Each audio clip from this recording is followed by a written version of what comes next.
How to clean your menstrual cup. If you're new to using menstrual cups, cleaning them can seem intimidating. But with a little practice, it's easy to keep your cup clean and hygienic. Here are some tips to help you get started. Rinse your cup with cold water after removing it.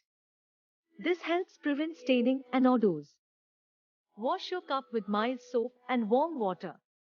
Avoid using harsh chemicals or abrasive scrubbers as these can damage the cup. Boil your cup for a few minutes between cycles to sterilize it.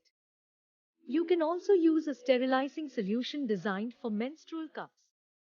Store your cup in a breathable pouch or container between cycles. Avoid storing it in an airtight container, as this can lead to mold or mildew. By following these simple steps, you can keep your menstrual cup clean and hygienic for years to come. Happy cup cleaning!